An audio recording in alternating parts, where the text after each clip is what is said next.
Hey guys, thanks for tuning in to On and Off the Road again. I want to share with you a little bit of a ride that I got to go on a 2022 BMW R18 B. And this one happens to have been a trade-in to Sturgis Motorsports, and I want to thank them for letting me be able to take this out. It is a used one. It's one that's had some Vance & Hines exhaust put on it, an aftermarket windshield, and a backrest, just simple stuff. But I think those couple things really set this bike to be what most people want. I think a lot of people sell the BMW R18 short, and I'm going to walk around it. I've ridden the R18 C, or the soft bagger, the classic as BMW calls it, before. But this one I think is really the one that could be the best seller of the BMW R18 lineup if people would give it a chance, because frankly the price point for what you get is really, really good. It's below Indian, it's below Harley, and you get a lot of bike for the money. The one thing is going to be the foot position that just doesn't work for everybody, and I'm going to walk around it. You're going to see it. So without further ado, here we go. As this is the 2022 BMW R18 B, and you can see this one is the just basic black chrome exhaust. This one does have a taller, wider windshield on it, and I'll get a little bit closer up, but it has their biggest boxer, the 1800 or 110 cubic inch horizontally opposed twin. Does come factory with heel toe shifters. This one has floorboards, and you can adjust the heel toe shifters. In fact, the toe, you have rotation up here as well as being able to adjust it here, and you can remove the heel if you don't like it. This particular one also has reverse. That's the reverse knob. You flip it down and then use your starter. So that's one thing that Harley and India don't have. There's no reverse. But this here, you can see those are the Vance & Hines slip-ons, and they are just slip-ons. They're not like a full exhaust. It's not a stage 1 or anything on this. That's one thing. If you want to tune your bike, there's not a whole lot of options for BMWs, but as a whole, this bike rides really nice. It's got a nice sound system. You can see it's got Marshall speakers, which, if you're familiar with sound, is for concerts. Marshall is really known for new monitors and stage speakers, and they can sound awesome. In fact, they sound really good in this setup.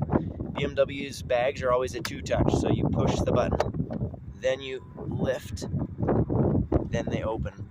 And I will say, size-wise, these are a little bit smaller than the Indians. They're probably not too far off of the Harleys, but the speaker does take up a little bit of space, but you also gain really nice sound. You have that. These are power locking cases as well. This is one of the backrest options for this bike. It is a bolt-on. It is not a quick release, so it's not something that you can just pop on and off. But it has a really nice style. You can see the tips coming out that look really sharp. They even have the BMW logo on them, even though they're Vance & Hines pipes, which is a pretty cool touch. Cool fact on the Vance & Hines ones, I know that BMW and them were at work to make the pipes, and Vance & Hines actually had to redo their welding 3 times because it didn't meet BMW standards. That's what the BMW rep told us. I've heard the BMW rep, or a BMW rep, tell me that, so that was kind of a cool thing. And you can see this has a drive shaft. These are nickel plated, exposed, kind of giving you that mechanical sense, but super low maintenance. You can see it starts there, goes behind, and then into the final drive back in there. The only time you ever have to do anything really is when you get your tires changed, have the bevel gear oil checked.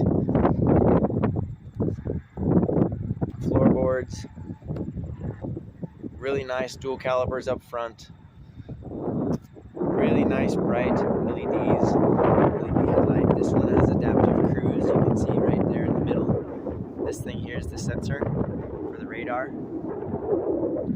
It's a really nice, clean style. I'm going to turn it on. It's got a comfortable saddle. This particular one, just real quick, pop that for fuel. Pop this side, opens it up for a spot for a phone. My phone doesn't fit, it's too big, but some phones will. Then you have your controls over here. Now BMWs come equipped with cruise. This is how you adjust your distance on your adaptive cruise. Menu settings, your ride modes, signals, horn. This is the multi-selector for the BMW interface. And then you also have a 12-volt port hidden up here on the dash. So if you have heated gear or if you want an adapter for USB, you can do that. There is one available out there. There's the button for your locking cases. This power button here, that brings everything to life. Now on this, because of the torque of this engine, you do have to pull in the clutch to start it. You've got to hold on to it. So I'm going to set the phone down for just a second while I start it, and you'll get a sense of how this, just the torque of this thing really is. And it's a torquey engine, 119 foot-pounds of torque, I think it is. And I mean, you're looking at about, I think, 91 or 92 horsepower, but it rides really nice. I was in 6th gear pulling up a hill, rolled on the throttle, and it just pulled. And it wasn't slow.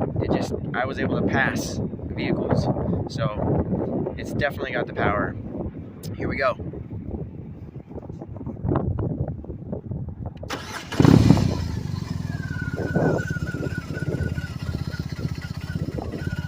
There's that boxer. Kind of get a sense of the little bit of that shake feedback because of the pistons. You can hear the rumble of the exhaust.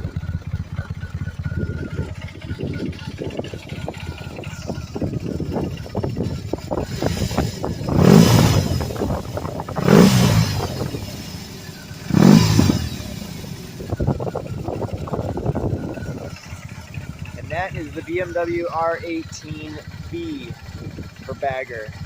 Let me know what you think. I appreciate you tuning in. Be blessed. Have a great day.